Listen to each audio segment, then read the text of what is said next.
Hi friends, welcome back to మివాటెక్ Telugu YouTube channel. ఈ వీడియోలో మనం విండోస్ 11ని స్పీడ్గా రన్ చేసుకోవడానికి, విండోస్ 11ని స్పీడప్ చేసుకోవడానికి మనం విండోస్ సిస్టంలో చేసుకోవాల్సిన 10 కీలకమైన సెట్టింగ్స్, అడ్జస్ట్మెంట్స్ గురించి తెలుసుకుందాం.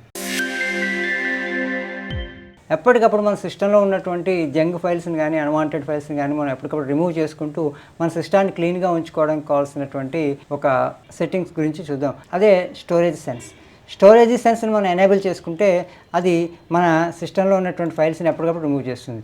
సెట్టింగ్స్లోకి వెళ్ళిన తర్వాత సెట్టింగ్స్లో సిస్టమ్ మీద క్లిక్ చేయండి. సిస్టమ్ నుంచి కిందకి వస్తే స్టోరేజ్ అని ఉంటుంది. ఇందులో ఇక్కడ స్టోరేజ్ సెన్స్ అనేది ఇక్కడ నేను ఆల్రెడీ ఆన్ చేసి ఉంచాను. ఇది ఆఫ్ చేసి ఉంటుంది సిస్టంలో డిఫాల్ట్గా. దాన్ని మనం ఆన్ చేసుకుంటే ఇక్కడ ఆటోమేటిక్గా మన కంప్యూటర్లో ఉన్నటువంటి ఫ్రీ స్పేస్ ఏదైతే ఉంటుందో ఫ్రీ అప్ అవుతూ ఉంటుంది. టెంపరీ ఫైల్స్ కానీ, లోకల్లో ఉన్నటువంటి క్లౌడ్ కంటెంట్ ఏమైనా ఉన్నా సరే ఇది ఎప్పటికప్పుడు రిమూవ్ చేస్తూ ఉంటుంది. తర్వాత ఇక్కడే మనం క్లీనప్ రికమెండేషన్స్లోకి వెళ్ళి అడ్వాన్స్డ్ ఆప్షన్ చెక్ చేసుకుని ఈ రీసైకిల్ బిన్తో పాటు మిగతా ఉన్న ఆప్షన్స్ని కూడా మనం ఎనేబుల్ చేసుకోవాలి. ఈ డౌన్లోడ్ ఆప్షన్ తప్ప. ఈ డౌన్లోడ్ ఆప్షన్ని మనం ఎనేబుల్ చేసుకుంటే మనం ఏదైనా ఫైల్స్ డౌన్లోడ్ చేసుకుంటే అవి కూడా డిలీట్ అయిపోతాయి. కాబట్టి అలా డౌన్లోడ్ ఫైల్స్ డిలీట్ అవ్వకుండా ఉండడం కోసం ఈ డౌన్లోడ్స్ని తప్ప మిగిలినవన్నిటిని కూడా ఎనేబుల్ చేసుకోవాలి, చెక్ చేసుకుని ఉంచుకోవాలి. ఒక డౌన్లోడ్ ఫోల్డర్స్ని, డౌన్లోడ్ ఆప్షన్ మాత్రం అన్చెక్ చేసుకుని ఉంచుకోవాలి. తర్వాత ఈ పైన ఉన్నటువంటి ఈ రిమూవ్ ఫైల్స్ ఆప్షన్స్లోకి వెళ్ళి ఇక్కడ మనం కంటిన్యూ అంటే మన సిస్టంలో ఉన్నటువంటి ఇప్పటికే ఉన్నటువంటి ప్రస్తుతం వరకు మనం సెలెక్ట్ చేసుకునే ఆప్షన్స్ని చెక్ చేసుకునే వరకు ఏమన్నా ఫైల్స్ ఉంటే అవన్నీ కూడా మనకి డిలీట్ అయిపోతుంది. సెకండ్ ఆప్షన్ ఏంటంటే సెక్యూరిటీస్ అండ్ ప్రైవసీలో మనకు ఉన్నటువంటి అన్వాంటెడ్ ఆప్షన్స్ని, అంటే సిస్టమ్ బ్యాక్గ్రౌండ్లో రన్ అయ్యేటువంటి అన్వాంటెడ్ ఆప్షన్స్ని మనం డిజేబుల్ చేసుకోవడం ద్వారా కూడా విండోస్ మనం స్పీడప్ చేసుకోవచ్చు. అందుకే దీనికోసం మనం ఫస్ట్ ఆఫ్ ఆల్ సెట్టింగ్స్లోకి వెళ్దాం. ప్రైవసీ అండ్ సెక్యూరిటీ అనే ఆప్షన్ మనం క్లిక్ చేస్తే ఇక్కడ మనం జనరల్లోకి వెళ్ళి ఈ జనరల్లో ఇక్కడ ఉన్నటువంటి ఆప్షన్స్ అన్నిటిని కూడా మనం టర్న్ ఆఫ్ చేసేసుకోవాలి. ఇక్కడ ఉన్నటువంటి ఆప్షన్స్ అన్నిటిని కూడా మనం డిజేబుల్ చేసేసుకోవడం వల్ల సిస్టమ్ బ్యాక్గ్రౌండ్లో అన్వాంటెడ్ యాక్టివిటీస్ని నివారిస్తుంది. దాని ద్వారా మనం విండోస్ సిస్టమ్ని మనం స్పీడప్ చేసుకోవచ్చు. మళ్ళీ సెట్టింగ్స్లోకి వెళ్ళండి. ప్రైవసీ అండ్ సెక్యూరిటీ మీద క్లిక్ చేయండి. ఇంకింగ్ అండ్ టైపింగ్ పర్సనలైజేషన్ని మనం ఇక్కడ టర్న్ ఆఫ్ చేసేసుకోండి. తర్వాత ఇందులోనే బ్యాక్గ్రౌండ్ టాస్క్ని డిజేబుల్ చేయడంలో భాగంలోనే తర్వాత మళ్ళీ ఒకసారి సెట్టింగ్స్లోకి వెళ్ళండి. ప్రైవసీ అండ్ సెక్యూరిటీ ఆప్షన్ని సెలెక్ట్ చేసుకోండి. అందులో డయాగ్నోస్టిక్స్ అండ్ ఫీడ్బ్యాక్ అనే ఆప్షన్ సెలెక్ట్ చేసుకుని ఈ ఆప్షన్ని మనం ఆఫ్లో ఉంచుకోవాలి. ఒకవేళ మీరు విండోస్ ఇన్సైడర్ ప్రివ్యూ ప్రోగ్రాంలో కనుక రిజిస్టర్ అయి ఉంటే మాత్రం దీన్ని ఆన్ చేసుకుని ఉంచండి. మీరు అలా రిజిస్టర్ అవ్వకపోతే మాత్రం దీన్ని మీరు ఆఫ్ చేసుకునే ఉంచుకుంటే దానివల్ల మన సిస్టమ్ డయాగ్నోసిస్ డేటా ఎప్పటికప్పుడు ఆన్లైన్లో సింక్ అవుతూ మైక్రోసాఫ్ట్ సర్వర్లకి సింక్ అవ్వకుండా ఆ రకమైనటువంటి బ్యాక్గ్రౌండ్ యాక్టివిటీ కూడా నివారించబడుతుంది. విండోస్ 11 కొంచెం స్పీడ్గా పనిచేయడానికి దోహదపడుతుంది. మరొక ఆప్షన్ ఏంటంటే లొకేషన్ని మనం డిజేబుల్ చేసుకోవడం వల్ల కూడా కొంచెం విండోస్ 11 స్పీడ్ అవుతుంది. లొకేషన్ సర్వీసెస్ ఎప్పటికప్పుడు ఏ యాప్ ఓపెన్ చేసినా మనం లొకేషన్ సెర్చ్ చేస్తూ ఉంటే దానివల్ల కాస్త విండోస్లో అప్లికేషన్స్ లోడ్ అవ్వడం స్లో అవుతుంది. ఈ లొకేషన్ సర్వీసెస్ని మనం డిజేబుల్ చేసుకోవడానికి మళ్ళీ సెట్టింగ్స్లోకి వెళ్ళండి. ప్రైవసీ అండ్ సెక్యూరిటీస్ని సెలెక్ట్ చేసుకోండి. లొకేషన్ సర్వీసెస్ని సెలెక్ట్ చేసుకుని లొకేషన్ సర్వీసెస్ని మనం డిజేబుల్ చేసుకోవడం వల్ల ప్రతి అప్లికేషను, అంటే లొకేషన్ రిక్వెస్ట్ చేసేటువంటి ప్రతి అప్లికేషన్ కూడా మనం లాంచ్ చేస్తున్నప్పుడు అది లొకేషన్ సెట్ చేసుకోవడం ద్వారా కొంత టైం వేస్ట్ చేస్తుంది, కొంత స్లోగా పనిచేస్తుంది. ఆ స్లోని నివారించి విండోస్ 11 యొక్క బూటప్ని, అప్లికేషన్స్ని లోడ్ చేసుకునేటువంటి సమయాన్ని మనం చాలా వరకు తగ్గించుకుని స్పీడప్ చేసుకోవచ్చు. నోటిఫికేషన్స్ని కూడా సాధ్యమైనంత వరకు మనం నోటిఫికేషన్స్ తగ్గించుకోవడం వల్ల కూడా సిస్టమ్ని మనం స్పీడప్ చేసుకోవచ్చు. దీనికోసం మళ్ళీ మనం సెట్టింగ్స్లోకి వెళ్దాం. సెట్టింగ్స్లోకి వెళ్ళిన తర్వాత సిస్టమ్ మీద క్లిక్ చేసి ఇక్కడ నోటిఫికేషన్స్ని సెలెక్ట్ చేసుకుని లాస్ట్లో స్క్రోల్ అప్ చేసుకుని లాస్ట్లో అడ్వాన్స్ సెట్టింగ్స్లోకి వెళ్ళి అడ్వాన్స్ సెట్టింగ్స్లో లాస్ట్లో ఉన్నటువంటి get tips and suggestions when using విండోస్ని మనం డిజేబుల్ చేసుకుని అన్చెక్ చేసుకుని మనం క్లోజ్ చేసుకుంటే విండోస్ 11ని మరింతగా స్పీడప్ చేసుకోవడానికి అవకాశం ఉంటుంది. అది కాకుండా ఇంకోటి ఏంటంటే డిలీట్ అన్వాంటెడ్ యాప్స్. మన సిస్టంలో ఉన్నటువంటి అన్వాంటెడ్ యాప్స్ ఏవైతే ఉంటాయో వాటిని డిజేబుల్ చేసుకోవడం ద్వారా కూడా మన సిస్టమ్ని స్పీడప్ చేసుకోవచ్చు విండోస్ 11లో. దానికోసం మనం మళ్ళీ విండోస్ లోగో ఐకాన్ మీద క్లిక్ చేసి మెనూలోకి వెళ్ళి సెట్టింగ్స్ మీద క్లిక్ చేసి యాప్స్లోకి వెళ్ళి ఈ యాప్స్లో ఇన్స్టాల్డ్ యాప్స్ ఉన్నాయి కదా, ఈ installed apps list of installed యాప్స్లో మనకు అక్కర్లేని యాప్స్ ఏవైతే ఉన్నాయి, ఎక్కువ మెమరీ మెమరీ తీసుకుంటున్న ఎక్కువగా యూజ్ చేయని యాప్స్ ఏవైతే ఉన్నాయో వాటిని ఐడెంటిఫై చేసి ఈ చివర ఈ 3 చుక్కల మీద క్లిక్ చేసి ఇక్కడ వచ్చేటువంటి అన్ఇన్స్టాల్ అనే ఆప్షన్ మీద క్లిక్ చేయడం ద్వారా యాప్స్ మనం అన్ఇన్స్టాల్ చేసుకోవడం ద్వారా సిస్టంలో మెమరీ సేవ్ అవుతుంది, సిస్టమ్ బూటింగ్ కూడా స్పీడ్గా అవుతుంది, అలాగే సిస్టమ్ పర్ఫార్మెన్స్ కూడా మనకి చాలా మెరుగుపడుతుంది ఈ అన్వాంటెడ్ యాప్స్ని మనం రిమూవ్ చేసుకోవడం ద్వారా. ఇంకొక ఆప్షన్ ఏంటంటే, 6వ ఆప్షన్ ఏంటంటే స్టార్టప్ యాప్స్ని డిజేబుల్ చేసుకోవడం. ఎన్ని స్టార్టప్ యాప్స్ని మనం డిజేబుల్ చేసుకుంటే అంత స్పీడ్గా సిస్టమ్ బూట్ అవుతుంది, అలాగే సిస్టమ్ కూడా రన్ అవుతుంది. ఈ స్టార్టప్ యాప్స్ని డిజేబుల్ చేసుకోవడం కోసం మళ్ళీ సెట్టింగ్స్లోకి వెళ్దాం. మెనూలోంచి మళ్ళీ సెట్టింగ్స్లోకి వెళ్ళి సెట్టింగ్స్లో యాప్స్లోకి వెళ్ళి యాప్స్ మీద క్లిక్ చేసి లాస్ట్లో మనకి స్టార్టప్ ఉంటుంది. ఈ స్టార్టప్లో మ్యాక్సిమం మీకు కావాల్సినటువంటివి అంటే ఇవి స్టార్టప్లో మీకు ఏమైనా అవగాహన ఉండి నాకు స్టార్టప్లో అవసరం ఉంటుంది అనుకున్నవి తప్ప మిగిలినవన్నీ కూడా డిజేబుల్ చేసుకోండి. యాంటీవైరస్ని మాత్రం ఎనేబుల్ చేసి ఉంచుకోవడం ద్వారా మన సిస్టమ్ పర్ఫార్మెన్స్ని మెరుగుపరచుకోవచ్చు. ఇంకా విజువల్ ఎఫెక్ట్స్ని మినిమైజ్ చేసుకోవడం ద్వారా కూడా సిస్టమ్ పర్ఫార్మెన్స్ పెరుగుతుంది. గ్రాఫిక్ యూసేజ్ ఎక్కువ అయిపోవడం వల్ల, గ్రాఫిక్ మెమరీ యూసేజ్ ఎక్కువ అయిపోవడం వల్ల కూడా సిస్టమ్ కాస్త బద్ధకంగా నడుస్తూ ఉంటుంది. దాన్ని మనం ఎన్హాన్స్ చేసుకోవడం కోసం విజువల్ ఎఫెక్ట్స్ని మ్యాక్సిమం మినిమైజ్ చేసుకుని రికమెండెడ్ విజువల్ ఎఫెక్ట్స్ తోటి మన సిస్టమ్ను ఆర్గనైజ్ చేసుకుంటే నడుపుకుంటే మనకి ఈ సిస్టమ్ స్పీడ్గా, యాప్స్ కూడా స్పీడ్గా ఓపెన్ అవుతాయి. విండోస్ కీని ఆర్ని కలిపి నొక్కి అక్కడ sysdm.cpl అని టైప్ చేసి ఎంటర్ చేస్తే మనకు కొన్ని ఆప్షన్స్తో కూడినటువంటి డైలాగ్ బాక్స్ ఒకటి వస్తుంది. అందులో మనం అడ్వాన్స్లోకి వెళ్ళి అక్కడ పర్ఫార్మెన్స్, విజువల్ ఎఫెక్ట్స్, ప్రాసెసర్ షెడ్యూలింగ్తో కూడినటువంటి పర్ఫార్మెన్స్ దగ్గర సెట్టింగ్స్ని క్లిక్ చేస్తే ఇక్కడ మనకి చాలా ఆప్షన్స్ ఎనేబుల్ చేసి ఉంటాయి.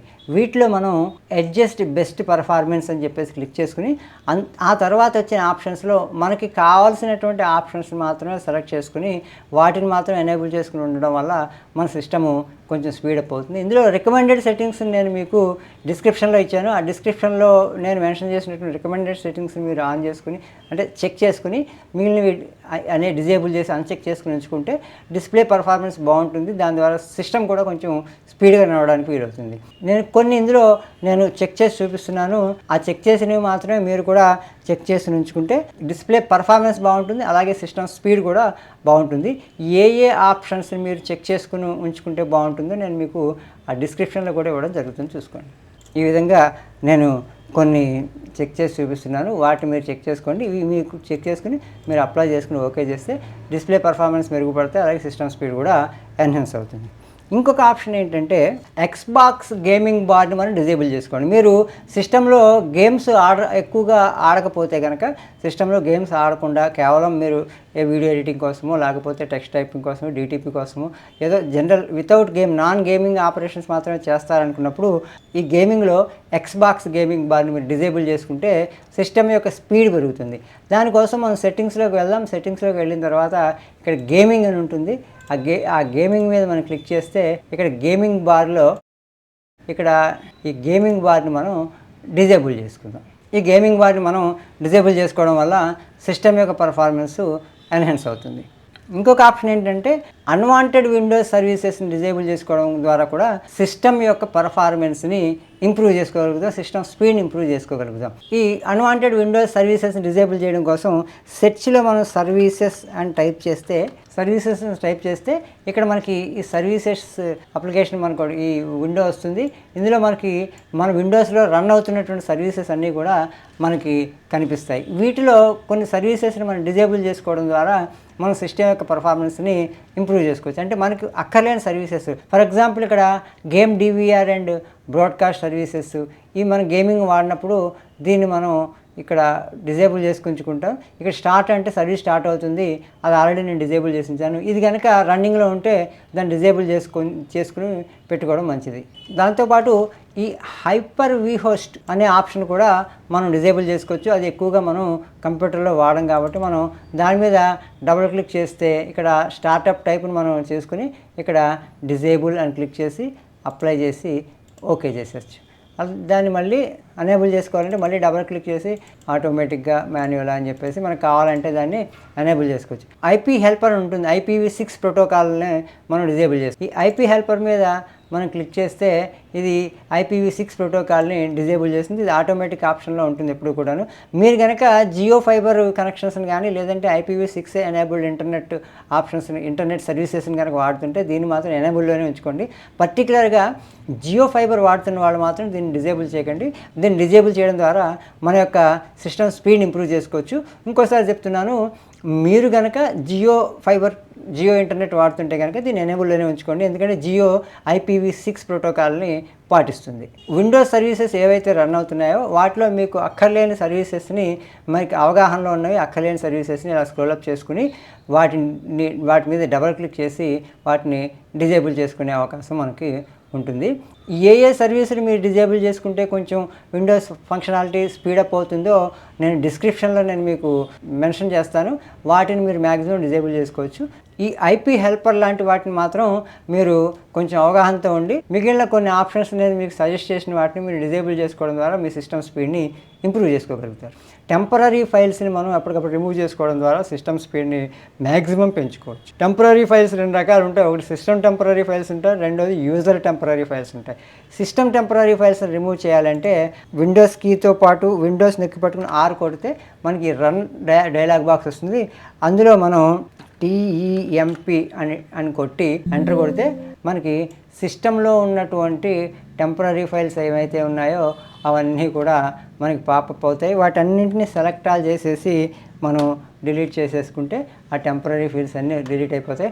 ఒకవేళ నాన్ డిలీటబుల్ ఫైల్స్ ఏమైనా ఉన్నాయంటే కనుక వాటిని మీరు స్కిప్ చేసుకోండి. Do this for all current items అని చెప్పేసి స్కిప్ చేసేయండి. నాన్ డిలీటబుల్ ఫైల్స్ ఏమైనా ఉంటే అవి డిలీట్ అవ్వవు. ఎందుకంటే సిస్టమ్ వాటిని యూజ్ చేసుకుంటూ ఉంటుంది కాబట్టి డిలీట్ చేయడం కుదరదని చెప్పేసి మనకు అది సూచిస్తూ ఉంటుంది అన్నమాట. ఇది సిస్టమ్ యొక్క టెంపరరీ ఫైల్స్లు. మనం యూజర్ టెంపరరీ ఫైల్స్ని ఏ విధంగా డిలీట్ చేసుకోవాలి అంటే మళ్ళీ విండోస్ +R %temp మళ్ళీ % టైప్ చేసి ఎంటర్ కొడితే ఇవన్నీ కూడా మనకి యూజర్ టెంపరరీ ఫైల్స్ అనమాట. అంటే ఏదైనా ప్రోగ్రామ్స్ మనం ఇన్స్టాల్ చేసుకుంటున్నప్పుడు అవి అన్జిప్ అయ్యి ఎక్స్ట్రాక్ట్ అవుతూ ఉంటాయి ఫైల్స్. ఆ ఎక్స్ట్రాక్ట్ అయినటువంటి ఫైల్స్ అన్నీ కూడా ఈ టెంపరరీ ఫోల్డర్లో సేవ్ అవుతాయి.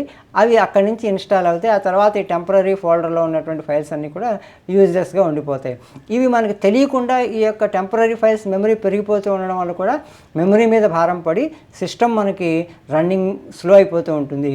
కాబట్టి ఎప్పటికప్పుడు మనం కనీసం 3 నెలలకో 6 నెలలకైనా సరే ఈ టెంపరరీ ఫైల్స్ని రిమూవ్ చేసుకుంటూ ఉంటే మన సిస్టమ్ స్పీడ్గా నడుస్తుంది. ఇప్పుడు ఈ టెంపరరీ ఫైల్స్, ఇవి యూజర్ టెంపరరీ ఫైల్స్, వీటిని కూడా మనం సెలెక్ట్ ఆల్ చేసుకుని షిఫ్ట్ డిలీట్ కానీ కొట్టేస్తే అవి మొత్తం డిలీట్ అయిపోతాయి. దీంట్లో కూడా అన్డిలీటబుల్ ఫైల్స్ ఏమైనా ఉంటే వాటిని కూడా మనం ఇలాగా స్కిప్ చేసేసుకుంటే మనకి సిస్టమ్ వాడుకుంటున్న ఫైల్స్ని తప్ప మిగిలిన టెంపరరీ ఫైల్స్ అన్ని కూడా డిలీట్ అయిపోతాయి. తద్వారా మన సిస్టమ్ స్పీడ్ అవుతుంది. ఇవి మన విండోస్ 11 సిస్టమ్ కంప్యూటర్ని స్పీడప్ చేసుకోవడానికి తీసుకోవాల్సినటువంటి 10 సెట్టింగ్స్, 10 టిప్స్. వీటిని సెట్ చేసుకుంటున్నప్పుడు కూడా మీరు అవి మీకు నిత్య జీవితంలో ఉపయోగపడతాయా? జస్ట్ లైక్ గేమింగ్ ఆడతారా, లేకపోతే IPv6 ప్రోటోకాల్ని వాడతారా? ఇలాంటివి కూడా కొంచెం గమనించుకుని వాటిని డిజేబుల్ చేసుకోండి, లేదంటే వాటిని అనేబుల్ చేసుకుని ఉంచుకోండి. మ్యాక్సిమం ఈ టెంపరరీ ఫైల్స్ లాంటివి మెమరీ మీద లోడ్ పడేటువంటి విషయాలు, డిస్ప్లే పర్ఫార్మెన్స్ని ఆప్టిమైజ్ చేసుకోవడం వంటివి మాత్రం మీరు దానివల్ల సిస్టంలో ఎటువంటి డేటా లాస్కి దారితీయదు. ఇలాంటి వాటి ఈ అడ్జస్ట్మెంట్ని, సెట్టింగ్స్ని మీరు 1-2 సార్లు చేసుకుని మీ విండోస్ 11 సిస్టమ్ని స్పీడప్ చేసుకోండి. ఇలాంటి మరో టెక్నికల్ ట్యూటోరియల్తో నేను మీ ముందుకు వస్తాను. మీకు ఈ వీడియో నచ్చినట్లయితే లైక్ చేయండి, మీ బంధుమిత్రులతో షేర్ చేసుకోండి. మీరు మా ఛానల్ని కొత్తగా చూస్తున్నట్లయితే సబ్స్క్రైబ్ చేసుకోండి. మీరు ఇచ్చేటువంటి సబ్స్క్రిప్షన్ స్ఫూర్తితో మరిన్ని మంచి ట్యూటోరియల్స్ నేను మీకు అందించే ప్రయత్నం చేస్తాను. జై హింద్, జై భారత్.